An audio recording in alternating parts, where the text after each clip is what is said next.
तुमचा smartphone lock केल्यावर, flight मोड चालू केल्यावर किंवा इंटरनेट बंद केल्यावर तुमची गोपनीयता पूर्णपणे सुरक्षित राहते असं तुम्हाला वाटत असेल तर तुम्ही चुकत आहात. कारण चीनमधून समोर आलेले नवीन संशोधन तुम्हाला आश्चर्यचकित करू शकते, ज्यामध्ये चीनी संशोधकांनी फोन लॉक फ्लाईट मोडमध्ये असतानाही ट्रॅक करता येऊ शकतो असा मोठा दावा केलाय. नेमकं हे संशोधन काय आहे, फोन नेमका कसा ट्रॅक करणं शक्य आहे, त्याबद्दल अधिक सविस्तर जाणून घेण्यासाठी हा व्हिडिओ शेवटपर्यंत नक्की पहा. चीनी संशोधकांचा दावा आहे तरी काय? चीनच्या पीपल्स पब्लिक सिक्युरिटी युनिव्हर्सिटीमधील संशोधकांनी असा दावा केलाय की त्यांनी एक असं तंत्रज्ञान विकसित केलं आहे जे स्मार्टफोनमधून उत्सर्जित होणाऱ्या अत्यंत क्षीण इलेक्ट्रोमॅग्नेटिक रेडिओ सिग्नलचे विश्लेषण करून फोनवर कोणते ॲप्स चालू आहे आणि युजर काय करत आहे हे ओळखू शकते. संशोधकांच्या मते या तंत्रज्ञानासाठी फोन अनलॉक करण्याची, ऑपरेटिंग सिस्टीममध्ये प्रवेश करण्याची किंवा त्यातून डेटा काढण्याची आवश्यकता नाहीये. हे संशोधन 22 मे रोजी रेडिओ इंजिनिअरिंग या PR रिव्ह्यूड जर्नलमध्ये प्रकाशित झाले असून याची चाचणी केवळ एका नियंत्रित प्रयोगशाळेच्या वातावरणात करण्यात आली आहे. नवीन तंत्रज्ञान आहे तरी काय आणि ते कसे काम करते हे पाहूयात. चीनच्या पीपल्स पब्लिक सिक्युरिटी युनिव्हर्सिटीमधील संशोधकांनी डिजिटल फॉरेन्सिकसाठी हे तंत्रज्ञान विकसित केलं आहे.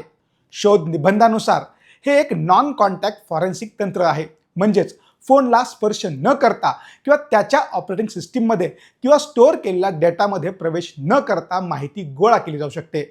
संशोधकांच्या मते स्मार्टफोन चालू असताना अत्यंत क्षीण, कमी फ्रिक्वेन्सीचे इलेक्ट्रोमॅग्नेटिक सिग्नल उत्सर्जित करतात.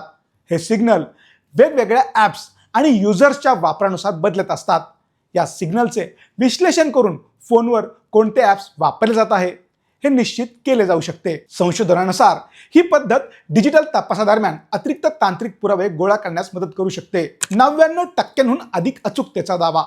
संशोधकांनी ही प्रणाली iPhone 15 Pro, Xiaomi 15 Pro, Oppo Reno 13 या स्मार्टफोनवर तपासली आहे.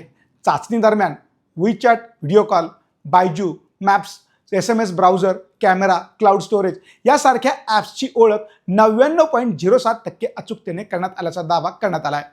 याशिवाय वापरकर्ता व्हिडिओ पॉज करत आहे, सामान्य गतीने पाहत आहे की नाही, 2x स्पीडवर चालवत आहे का, हेही 95.61% अचूकतेने ओळखता आल्याचे संशोधनातून नमूद करण्यात आले. ही चाचणी यूट्यूब, बिलबिली आणि टेन्सेंट व्हिडिओ यासारख्या प्लॅटफॉर्मवर करण्यात आली आहे. रेडिओ सिग्नलद्वारे ओळख कशी पटवते?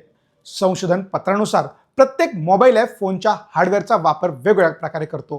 काही ॲप्स प्रोसेसर आणि ग्राफिक्स चिपवर अधिक ताण देतात, तर इतर apps GPS, wifi module, storage controller आणि वायरलेस कम्युनिकेशन सर्किट सक्रिय करतात. यामुळे वीज वापराच्या पद्धती बदलतात आणि विविध प्रकारचे कमी फ्रिक्वेन्सीचे इलेक्ट्रोमॅग्नेटिक सिग्नल निर्माण होतात. उदाहरणार्थ, व्हिडिओ स्ट्रीमिंग दरम्यान ग्राफिक प्रोसेसर आणि डिकोडिंग हार्डवेअर अधिक सक्रिय असतात, तर नेव्हिगेशन ॲप्समधून GPS आणि स्टोरेजचा वापर करतात.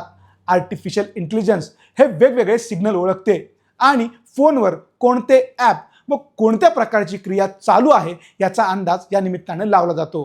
सिग्नल कसे गोळा केले गेले, संपूर्ण प्रक्रिया कशी आहे? संशोधकांनी स्मार्टफोनच्या मागील बाजूस एक विशेष इंडक्शन कॉईल ठेवली, जी एका डिजिटल मॉनिटरिंग रिसिव्हरला जोडलेली असते. या उपकरणाने 150 किलोहर्ट्झ ते 650 किलोहर्ट्झ दरम्यानचे विद्युत चुंबकीय सिग्नल रेकॉर्ड केले.